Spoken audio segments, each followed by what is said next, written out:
ആയത്തുണ്ട്, സൗന്ദര്യത്തിന്റെ ആയത്തുണ്ട്, പേടിപ്പിക്കുന്ന ആയത്തുണ്ട്. ഖുർആനിൽ ഏറ്റവും പ്രതീക്ഷയുള്ള ആയത്തുണ്ട്. ഖുർആനിൽ ഏറ്റവും പ്രതീക്ഷ നൽകുന്ന ആയത്ത് ഏതാ? 114 അധ്യായങ്ങൾ 6600 പരം വരുന്ന ആയത്തുകളിൽ ഏറ്റവും ഒരു വിശ്വാസിക്ക് ഏറ്റവും പ്രതീക്ഷ നൽകുന്ന ആയത്ത് ഏതാ? ഒരാളും പറയുന്നില്ല. അലൈസ മിൻകും റജുലുൻ റഷീദ്.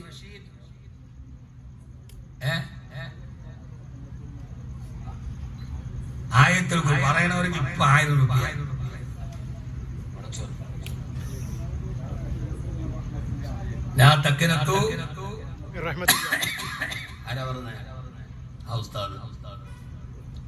നമ്മുടെ മൊഞ്ചൻ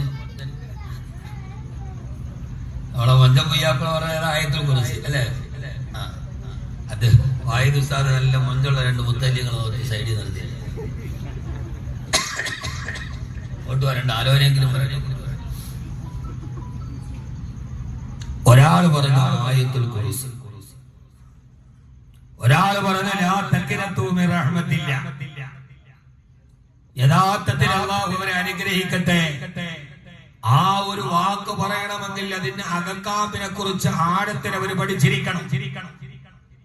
അർജാ ആയത്തിൽ ഖുർആൻ, ഖുർആനിലെ ഏറ്റവും ഒരു വിശ്വാസിയുടെ പ്രതീക്ഷയുള്ള ആയത്തേതാ? എന്റെ വിഷയത്തിന് അടിവരയിട്ടിട്ട് ഞാൻ എന്റെ വിശ്വാസികളോട് എത്രയോ വർഷങ്ങളായി വിനീതൻ നിങ്ങളോട് ഖുർആൻ പ്രഭാഷണം നടത്തുന്നു.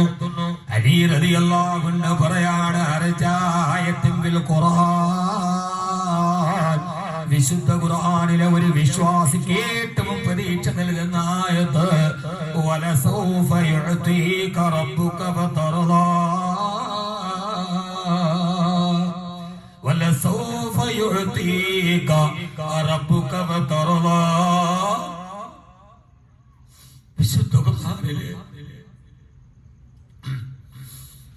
ഏറ്റവും മനോഹരമായ ആയത്താണിത്. ഏറ്റവും ഒരു വിശ്വാസി എന്ന രീതിയിൽ, മുഅ്മിൻ എന്ന രീതിയിൽ 5 വഖത്ത് നിസ്കരിച്ച് നോമ്പ് പിടിച്ച് അല്ലാഹുവിന്റെ കാരുണ്യത്തിന് വേണ്ടി തേടുന്ന ഒരു വിശ്വാസിക്ക് ഏറ്റവും പ്രതീക്ഷ നൽകുന്ന ആയത്തുകളെ വലസൗഫ യുഅതീക റബ്ബുക ഫതർദാ. ഓ നബിയേ, എല്ലാ ആലംബവും അവലംബവും വിട്ട് എല്ലാ പ്രയാസങ്ങളുടെ കനൽപഥങ്ങളുടെ തീച്ചൂളയിൽ നിൽക്കുമ്പോ ഹബീബിനിറങ്ങിയ സൂറത്താണല്ലോ സൂറത്തുൽ ദുഹാ. ഓ നബിയേ, വലസൗഫ യുഅതീക റബ്ബുക, അങ്ങക്ക് ആവശ്യമുള്ളതല്ല എന്തൊക്കെയാണോ എന്റെ അടിമയ്ക്ക് ആവശ്യമുള്ളത് അതല്ല ഞാൻ അങ്ങേക്ക് അല്ലാഹുവിന്റെ റബ്ബ് തരും നബിയേ. ഫതർദാ, അല്ലാഹു അങ്ങേ തൃപ്തിപ്പെടുകയും ചെയ്യും നബിയേ.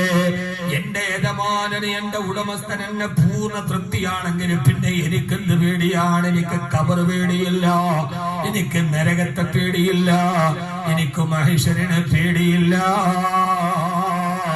വലസൗഫ യുഅതീക റബ്ബുക ഫതർദാ. ഏതെങ്കിലും ഒരു മനുഷ്യന് ഫതർദാ, അങ്ങയുടെ റബ്ബിന് അങ്ങയോട് പൂർണ്ണ തൃപ്തി വന്നാൽ അത്തിപ്പെട്ട ഉസ്താദൊക്കെ ആ മർത്തബയിലേക്ക് കടന്നു പോയവരാണ്. ലികുല്ലി വലിയ്യിൻ ലഹു വലികുല്ലി വലിയ്യിൻ ലഹു ഖദമു വ ഇന്നി അലാ ഖദമിൻ നബി ബദറുൽ കമാലി. പൂർണ്ണചന്ദ്രനേക്കാ പ്രശോഭിതനായ ഹബീബായ നബി തങ്ങളുടെ വചനങ്ങളിലൂടെ അല്ലാഹുവിന്റെ കമാലിയത്തിലോട്ട് സഞ്ചരിച്ചു പോയ മഹാമനീഷേ, പടച്ചവൻ തൃപ്തിപ്പെട്ടാൽ എന്റെ ഉടമസ്ഥൻ എന്നോട് തൃപ്തിയാണെങ്കിലും പിന്നെ എനിക്കെന്ത് പേടി? എനിക്ക് ഖബർ പേടിയില്ല. ഉണ്ടോ മനുഷ്യന്മാരെ? പിന്നെ ഖബർ പേടിയുണ്ടോ? നിങ്ങളാ പതിവ് ശൈലിയിൽ നിന്നും മാറിയിട്ട് ഒരു ആന്റി ക്ലോക്ക് വൈസിലേക്ക് വരി. ഈ ചിന്തയൊന്ന് തിരിച്ചു കറക്ക്, അങ്ങോട്ട് തന്നെ കറങ്ങാതെ. അങ്ങനെ തന്നെ കറങ്ങിയാൽ നമ്മൾ മുരടിച്ചു പോകും. തിരിച്ച് ആന്റി ക്ലോക്ക് വൈസ്. എന്റെ യജമാനന് എന്നെ പൂർണ്ണ തൃപ്തിയാണ്. അപ്പൊ പിന്നെ മരിക്കാൻ എനിക്ക് പേടിയല്ല. ഇത് മരിക്കാൻ നിങ്ങൾക്ക് ആർക്കെങ്കിലും പേടിയണ്ട. കൊച്ചുകുട്ടിയുടെ ബുദ്ധിയില്ലല്ലാതെ പോയാലും മനുഷ്യന്മാരെ, എന്റെ പൊന്നു ഹബീബിങ്ങളെ, രാജാവ് വിളംബരം ചെയ്തു, എന്റെ പ്രജകൾക്ക് ആവശ്യമുള്ളത് എന്ത് ചോദിച്ചാലും ഇന്ന് ഞാൻ കൊടുക്കും. ആളുകളെല്ലാം ഓടിപ്പാഞ്ഞു വന്നു. അവർ രാജാവിന്റെ കയ്യിൽ നിന്ന് സ്വർണവും കിരീടവും ചെങ്കോലും സർവ്വതും വാങ്ങിച്ചു. ഒരു കൊച്ചുകുട്ടി മാത്രം ഒന്നും വാങ്ങിക്കാതെ മതിലിന്റെ മൂലയിൽ ചാരി നിന്നു. രാജാവ് ആ കുട്ടിയെ എടുത്തു വിളിച്ചിട്ട് ചോദിച്ചു, മോനെ, ആവശ്യമുള്ളത് വാങ്ങിക്കാത്തതെന്താ? എല്ലാരും കൂടെ വാരി വലിച്ചുകൊണ്ട് പോയാൽ തീർന്നു പോവില്ലേ? അപ്പൊ നിനക്കെന്താ ഒരു ആഗ്രഹം ഇല്ലാത്തത്? അവൻ പറഞ്ഞു, എനിക്ക് വേണ്ട സാധനം തീർന്നിട്ടില്ല, അത് അവിടെ തന്നെ ഇരിപ്പുണ്ട്. അപ്പൊ രാജാവ് ചോദിച്ചു, നിനക്കെന്താ വേണ്ടത്? എനിക്ക് രാജാവിനെ മതി, എനിക്ക് രാജാവിനെ മതി. രാജാവ് അവിടെ ഉണ്ടല്ലോ, പിന്നെ എനിക്ക് രാജാവിനെ മതി. പിന്നെ ഞാൻ എന്തിനാ രാജാവിന്റെ കയ്യിലിരിക്കണ ചോദിക്കണത്? സഹോദരിമാരെ, മനസ്സിലായോ? പറഞ്ഞ മനസ്സിലായ? രാജാവ് സ്വന്തമായാൽ